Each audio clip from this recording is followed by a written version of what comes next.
Son of a bitch! Oh, I feel different, and I don't think it's because I broke my arm. New year, new you, they say. Big thanks to Alice, or Aparos, for creating these new avatar stills for me to use in my future videos. And of course, a big thanks also goes out to Suri Okami for making the original sprite. Both are very talented artists, so I'll make sure to link their pages in the description for you to check out. So is it just me, or did 2021 just kind of come and go? I mean, I guess anything would feel at least average after the slogfest that was 2020, but for times like these, that's why we have video games. Gaming is forever. Now, before we get into the games I played recently, I'd like to start by correcting a bit of a wrong. You see, I did a video like this last year. It's kind of a tradition here, or at least an excuse to iron out my video production skills, and I did talk about a lot of games last year, but somehow I completely forgot to talk about Fear. Like, what? How did I forget? I streamed this game. I cracked jokes while people in my chat were talking about how much they love the game. It was in October. How did I forget about it that quick? If I had to guess, it's likely because of my bias against horror games. I don't like horror games. Most of them don't scare me. A lot of them just downright frustrate me, and Fear was advertised to me as a horror game. But I would honestly go as far as to say that Fear is primarily an action shooter with horror elements. Don't get me wrong, it definitely tries to spook its player with its atmosphere, but it's also pretty easy to tell when you're going to be fighting a platoon of enemies and when you're going to be walking through long stretches of ghostly images and visions of burning buildings. You know what I remember most from Fear?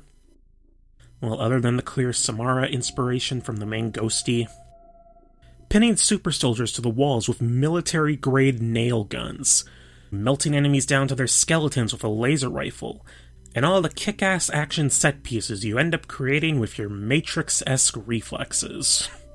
And would you just look at this game? I don't normally take graphics into account, but this was a game from 2005, and I genuinely can't remember playing a game that handled lighting as well as this game. Like, holy crap, I am genuinely amazed by this lighting engine. And the AI... well, okay, they can be dumb as bricks sometimes, but they actually have a surprising amount of callouts that I didn't expect to hear.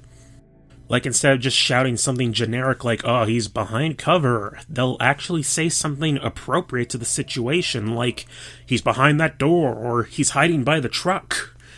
It's clear that this was a passion project for everyone involved. While Fear wasn't the game that I was personally hoping for, I'd still recommend giving it a shot. You might not find it as scary as other players have, but there might still be something here for you. Okay, one last thing before we start proper. Pokemon Cafe Mix, Deltarune, and Helltaker, games I've talked about in the past, all got new updates in 2021. I have not played any of them yet, but they're still free games and I still recommend them, especially now that there's more bang for your buck, or lack thereof rather.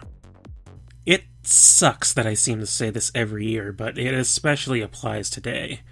Since I'm still unemployed, I have none of the new consoles, and I spent what little money I saved on these fancy new avatar stills.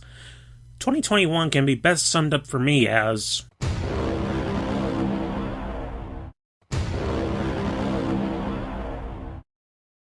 if you're new here, you should know that I am very much a video game collector.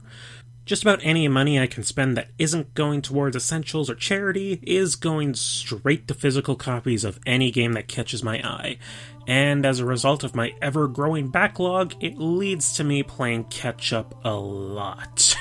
And this year was definitely no exception. After playing Fear, like I mentioned earlier, I got the itch to play some classic FPS games. Retro shooters, if you will. Boomer shooters, even. Don't worry about me. Am I doing this right?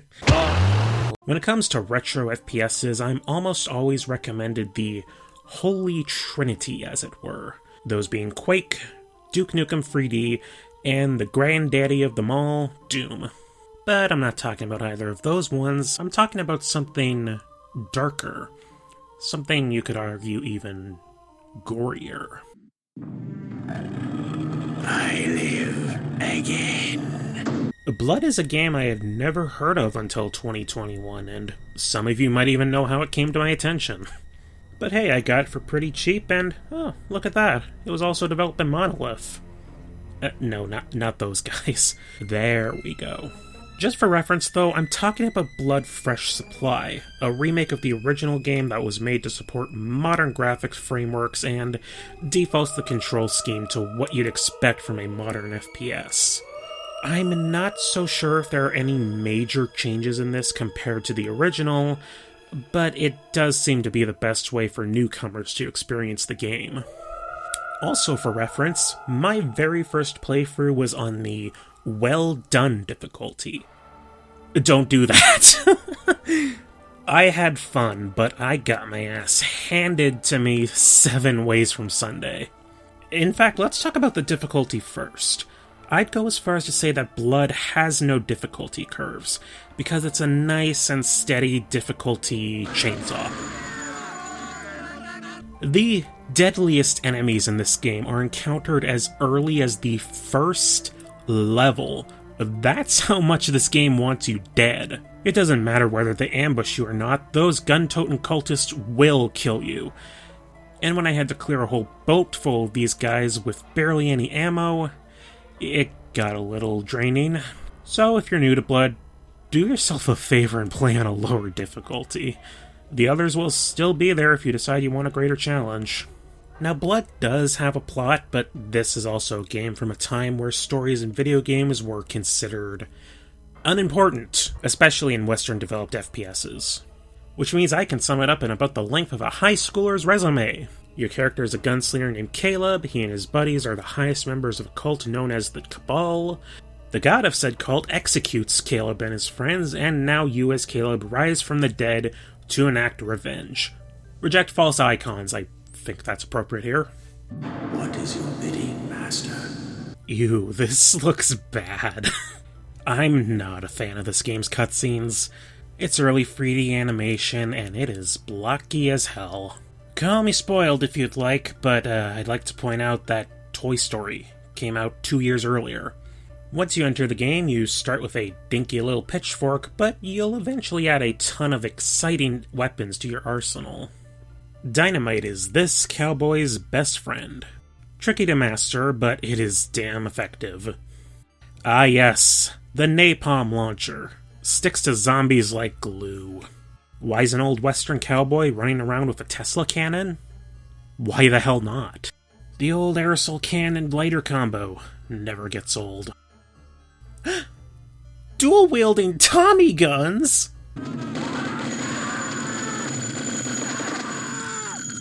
Keep the change, you filthy animal. Here's my favorite weapon, the voodoo doll.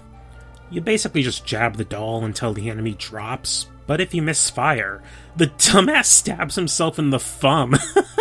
I love it! You've probably noticed the visuals by now, and despite their age, I still think they do a good job of conveying the dark and gothic setting they're going for. There's a ton of memorable levels. The crematorium and the funeral home, the train station that leads into a train level that then crashes into a carnival with playable midway games. This is better than Kool-Aid. There's also the overlooked hotel. Wait a minute. Yes, Johnny.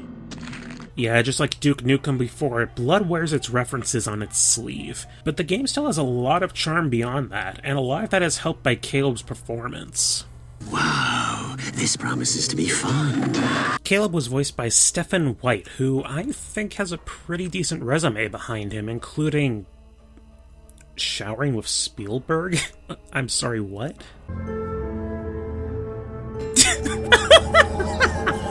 If I had to give a proper negative to this game, it'd be that the bosses don't really feel like an actual threat.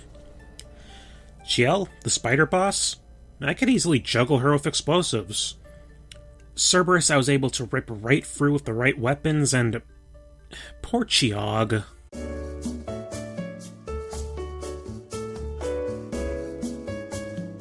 he just wasn't the same after his back surgery. If you're looking for some fast-paced, adrenaline-pumping action and over-the-top explosions, this game gets a very high recommendation. You know, just as long as you can stomach blood and organs and, these horrid cutscenes. Rest in peace.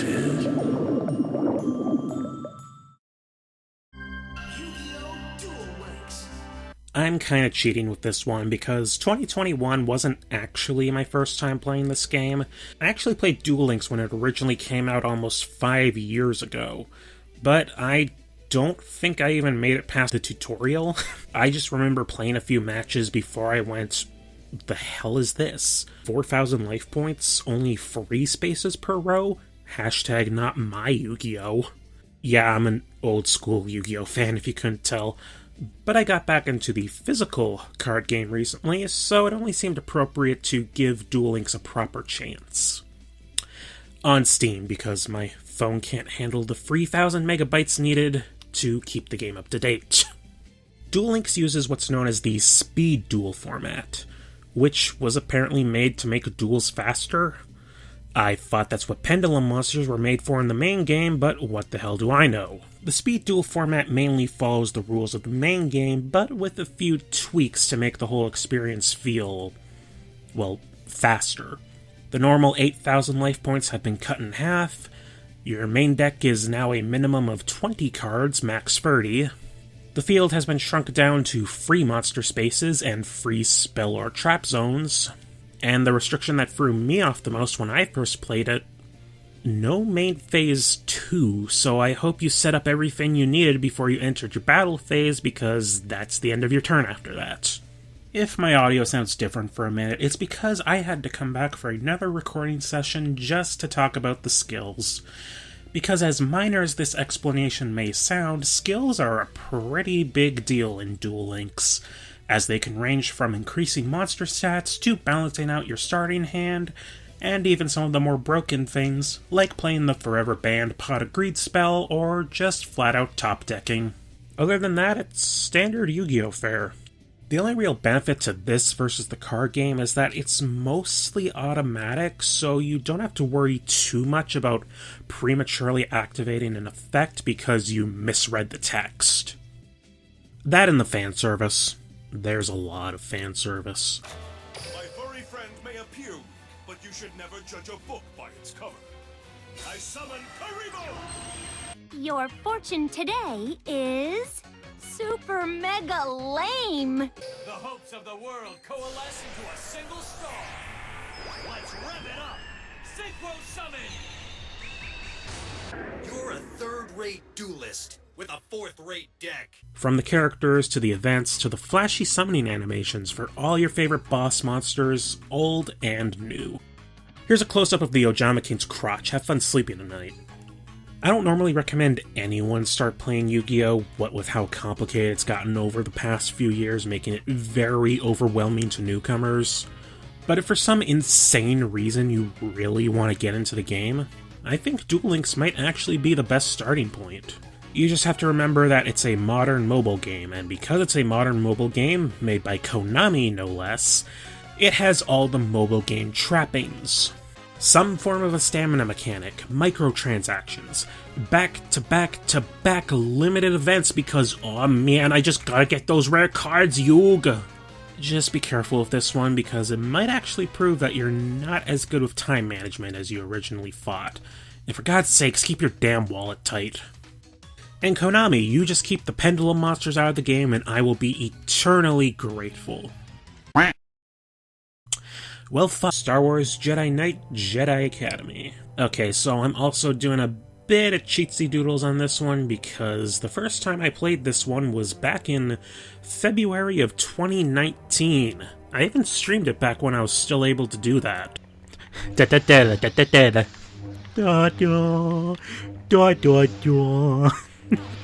But this year I decided to play it on my own time, so yeah, I'm counting this since I did more than just riff on the intro.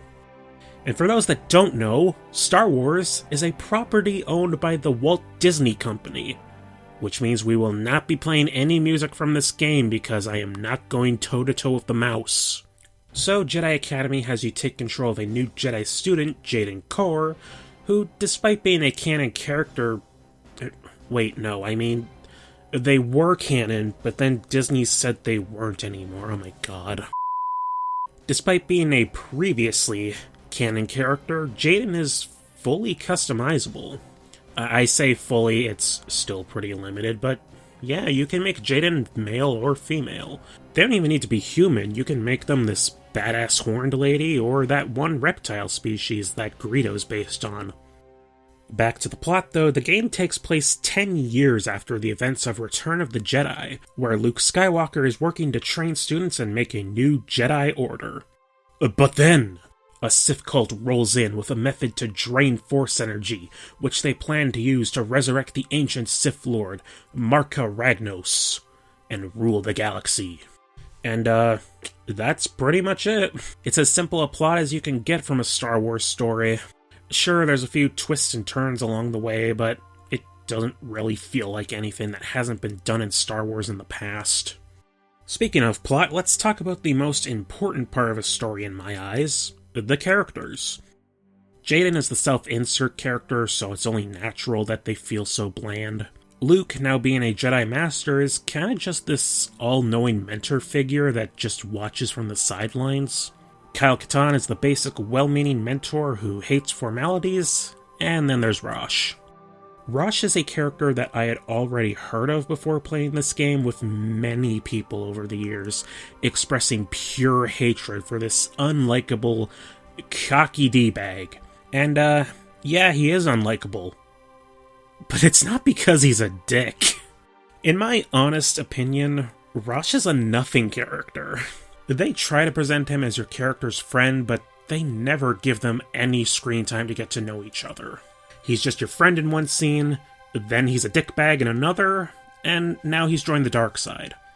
I know I just spoiled a big plot point, but it all happens so fast that there's no emotion behind it when it happens. Presentation-wise, the game is acceptable. It does a good job of portraying locations from classic Star Wars settings, while using a soundtrack composed of those legendary John Williams scores, and they even have some nice details of how your lightsaber interacts with the environment. But, my god, the character animations. It legitimately bothers me how only the model's lower jaw moves when they talk. Like, no, come on, that's not how mouths work. Why does everyone have such a stiff upper lip? While I am bothered by this, I can't say I had a problem with anyone's overall performance. And Bob Bergen does an acceptable job as Luke Skywalker. Yeah, Porky Pig is Mark Hamill's official voice double. Wrap your head around that one. Okay, now let's talk about the gameplay, because boy, do I have a lot to say. Let's start with the fact that Jedi Academy is both a third-person action game, as well as a first-person shooter. That's right, you can use a variety of weapons ranging from classic laser blasters, Wookiee bowcasters, and thermal detonators, to just straight-up rocket launchers. And I actually really like the gunplay in this game. It's a lot of fun to pick up a stormtrooper's gun and just... My major problem with this game, however, is you start with a lightsaber. Yeah, before you even start the game, you craft your first lightsaber, picking both the hilt style and the color of the blade. I didn't even know that orange was a canon lightsaber color. Wait, no, I mean was in the past tense. God damn it, Disney! So because you have a lightsaber before even starting the game, they don't really give you a reason to want to use guns. I mean, why would I risk my neck trying to shoot these stormtroopers when I can just whip out my lightsaber and run in their direction while deflecting all their shots? You could argue that that's just so you have more options, and while you wouldn't be wrong, it's clear that the Jedi gameplay is the bigger focus, allowing you to select a Force power to invest in after each mission. Force lightning never gets old. On top of that, at the game's halfway point, you have to build another lightsaber. Only this time you get to choose which style of blade you want. You can keep it a single lightsaber, dual wield them, or go for the double-bladed saber staff, because don't kid yourself, we all secretly wanted to be Darth Maul. Now, here's my biggest problem with the game. The tutorial is not very good. The tutorial teaches you how to use core force powers, but not how combat works. Halfway through my first playthrough, I kept dying in one hit while fighting other saber users, and I couldn't understand why, only to do research online to learn that attacking with your lightsaber is apparently direction-based. You believe in learning by doing at the Academy? Well, a pamphlet would have been nice, Luke. Once I learned this, the combat at least felt better, but I still got my ass kicked by any saber staff users I ran into. What the hell's the problem here? This game is praised by many for having the best lightsaber combat of any Star Wars game, so I won't deny the possibility that I could be doing something wrong, but that's the thing. I don't know what I'm doing wrong, because the game doesn't teach me anything. But I can see scraps of a good game here. I did have enough fun that I was willing to play through it a few times to try out each saber style and different force powers, and I wouldn't be surprised if I played through it again to gather footage for this video.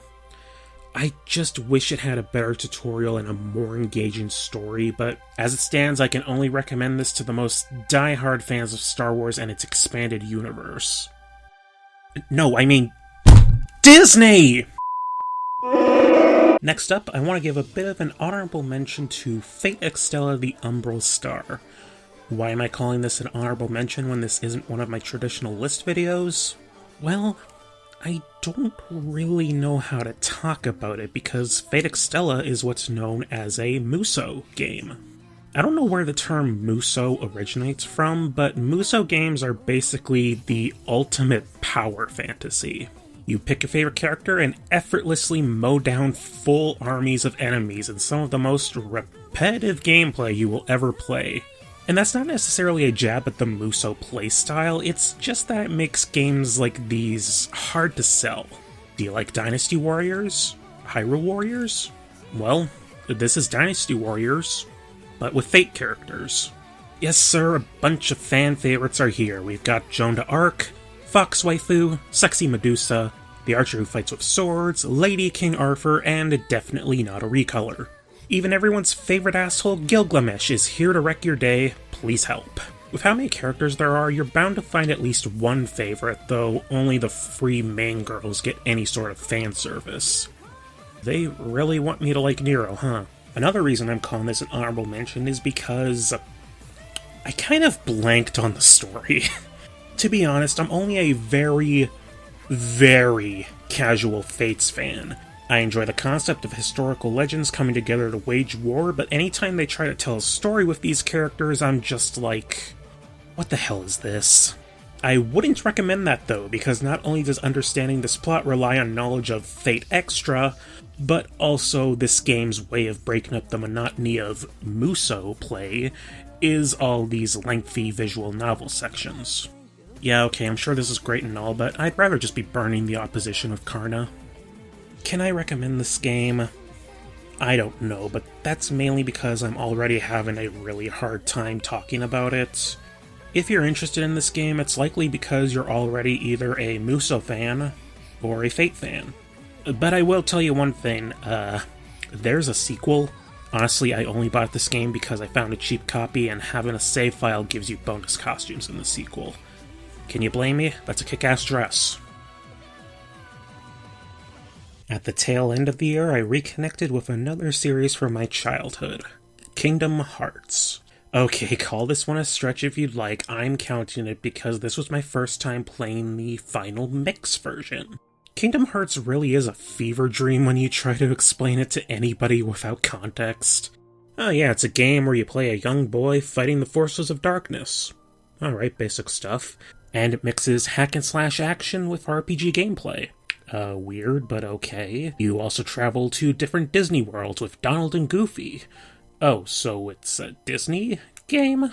And a bunch of characters from Final Fantasy VII are there. What the fuck? I'm not gonna talk about the story this time around, cause I honestly don't play Kingdom Hearts for the plot. Not really helped by just how much of it is padded out by lesser retellings of classic Disney films, and I really do mean lesser retellings. In fact, once I finished the game this year, I went to watch Tarzan because Tarzan is a great movie, and it got the shortest end of the stick in this game. I know the plot basics, I know all the characters' roles, I know why Mickey Mouse gets top billing. Now shut up and let me get back to my shonen anime wet dream. I'm just gonna talk about the stuff added in the Final Mix version. Final Mix adds a bunch of new items such as accessories and weapons, along with abilities new to Kingdom Hearts 1. Leaf Bracer is a godsend for the super boss, and I can only imagine how stressful a 0 EXP run must be. Final Mix also adds a new boss that I was told was stronger than the initial super boss. It's not, it's piss easy. I'm not going to spoil either of them here for those that want to see for themselves, but I beat the new boss in less than a minute, and then immediately went to fight the super boss for a proper challenge. Kingdom Hearts isn't really known for its difficulty, so if you can beat the super boss, you can do anything, frankly. New enemies were added, and some were recolored. I could take or leave the new designs, honestly. There's Gummy Ship missions now. I actually hate the Gummy Ship more because of these. You can now skip cutscenes. Thank God. If I had to sit through some of those monologues more than once, I'd probably go mad. One of my biggest problems with the original Kingdom Hearts was how much they tried to cram into its command menu. Final Mix tries to mitigate that by mapping special attacks to the top face button and putting your summons on the bottom slot instead of having to fumble through the magic list, which is very helpful for when I need Tinkerbell for, I accidentally summoned Dumbo again. My actual biggest problem with the original Kingdom Hearts is the camera controls. Camera controls mean so much to me. Oh, why is it on the triggers? Oh. The HD remix puts them on the right stick. It's not great, but it's an improvement.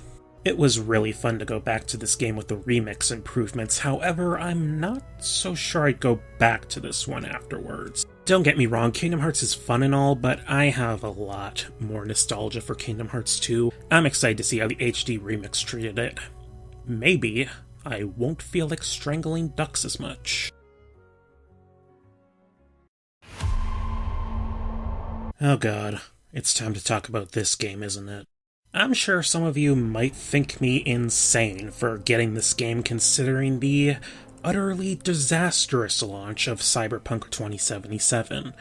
More bugs than one can count, performance issues, constant crashes, the game getting pulled off the PlayStation Store, the remove copyrighted music option, not actually removing copyrighted music, a class action lawsuit.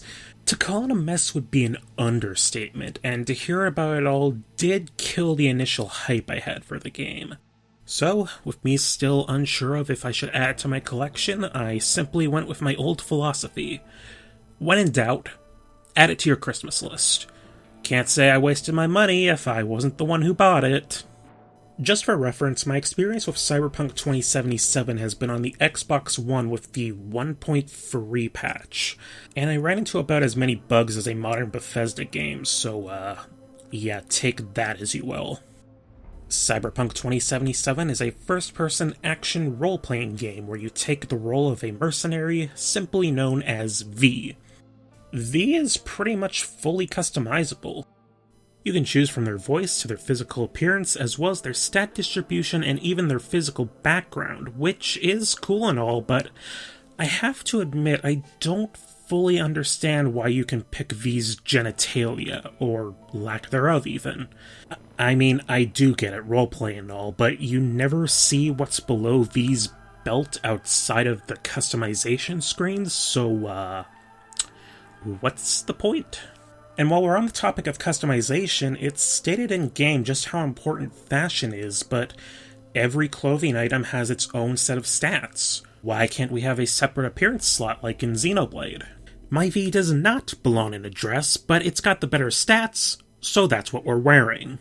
If I had to describe the gameplay, I'd say it's like Fallout New Vegas, if it wanted to constantly remind you that you're still playing an RPG. Gunplay is kind of average, and while there's clearly meant to be more to melee combat, outside of the kickboxing side quest, I haven't really done more than just bash away at the attack button. Once I saved the money to get the Mantis Blades, though, they were all I ever used. God, I love these things. Stealth is the basic stay low and out of sight play, but there's also a fun set of quick hacks you can use, ranging from disabling video cameras, calling enemy backup to a different location, and just straight up disabling a person's eyes or legs. That's a lot of fun. Now, the story. I really enjoyed it. A heist gone wrong, and through futuristic shenanigans, you've got this unlikable rocker boy terrorist douchebag living in your head. Not a bad setup. And I felt the characters do a really good job of investing you into the current mission. Some of my personal favorites include River, the detective with a heart of gold, Pan Am, the rebellious but well-meaning nomad, and Jackie Wells, your happy-go-lucky partner in crime. They're all great, and their voice actors' performances really help with that. But if you got the cojones, and you know how to use them, you can do damn near anything. Unless you catch a bullet, stray or not. Even then, you go out with a bang, right? Honestly, the only performance I found all that lackluster was from Keanu Reeves as Johnny Silverhand. Yeah, Mr. Breathtaking himself. I don't know how else to explain it, but it doesn't matter what emotion or expression he's going for, he sounds exactly the same no matter what. At least to me. Hilarious. You gonna help or not? Who you work for, start talking! Sons of bitches! Get over here, man. Fuck this band. Not your crowd, not your noise. Do your own thing. See you in the next life, friend. Victor, though? My god. He might not appear much after the game's first half, but Michael Gregory gives the best performance in this game, hands down. It's basically a bomb. Fuse lit already. You don't have much time left. Much life. A few weeks tops. You're the best of the best, Vic. Why can't you help me? If there's one thing I was not expecting to enjoy as much as I did, it was the game's setting in Night City. I absolutely loved driving around Night City and checking everything out. The dive bars, the high-rise buildings, the beach paradise of Pacifica, which has seen far better days, the red light district of Jig Jig Street, the retro suburban area of Rancho Coronado. Really, you're just gonna gloss over that last bit? And the Badlands, which is great on their own, but get bonus points for my new favorite pastime. Hop on your motorcycle, put some Samurai on the radio, and drive through the garbage piles.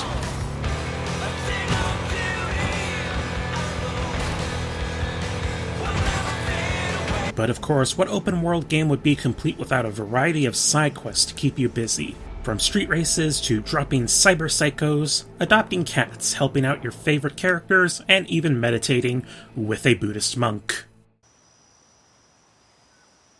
We thank you, Mother Earth, with our mind, body, and soul.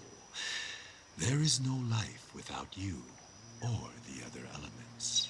If you enjoy open-world heist-themed games like Grand Theft Auto or Saints Row, I don't see why you wouldn't get some enjoyment out of Cyberpunk.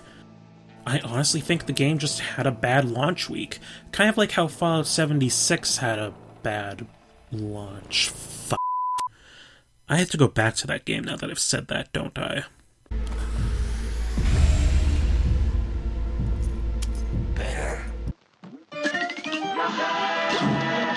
And the last game we'll be talking about tonight is Cuphead.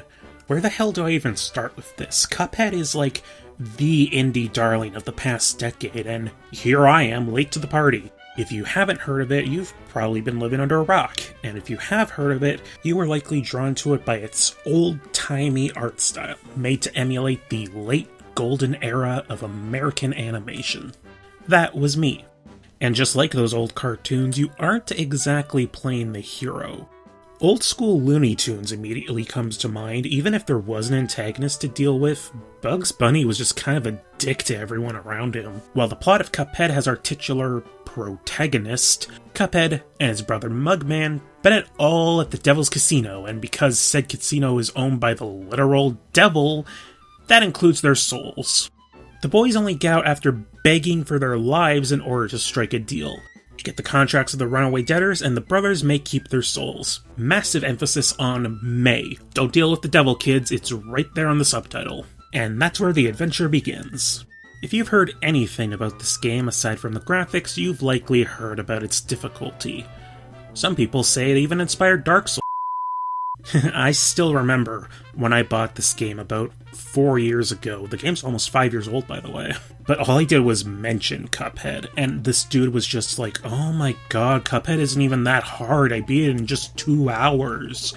Yep, totally believe you, dude. Now tell me all the stuff you totally also did. Is Cuphead as hard as they say? You bet your ass it is, but it's old school Nintendo hard. There's a bit of randomness to it, but at the end of the day, it's all about memorization. Studying the enemy's patterns until you've got the do's and don'ts right down to muscle memory, just like the Ninja Gaidens and Contras that came before it. And like other old school games, the final level is locked out of the lower difficulties, so if you want to survive, you're going to have to get comfortable with the gameplay. Run, jump, dodge, and shoot. It can certainly get hectic at times, especially during the boss fights, so start experimenting with weapons like the classic spread shot or enemy chaser, equipable charms to help make things a little bit easier, and super moves, I guess.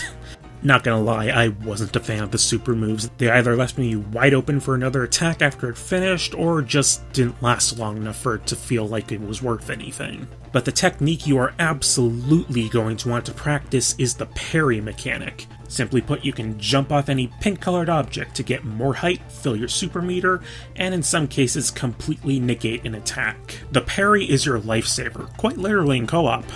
Now, while Cuphead is primarily a boss rush style game, there's also some run and gun levels, and I really wish there was more of these. They were so much fun to play through. Except the Funhouse level. Let me out! But the boss fights are all pretty fair, and when you die only to see how close you were to winning, you can surely expect that one more try rush of adrenaline. I don't normally look up reviews and such for games I've yet to finish because I want to give people my honest opinion on a game without accidentally taking a line from another reviewer. Source Amnesia's a bitch like that. But considering how fair Cuphead is for the most part, I want to see what others thought of specific bosses, and the results were, well, they were interesting. Dr. Kyle, nobody likes this asshole, and I completely understand why. But then I saw people saying bosses like the Phantom Express and Sally's stage play were the hardest bosses. Alright.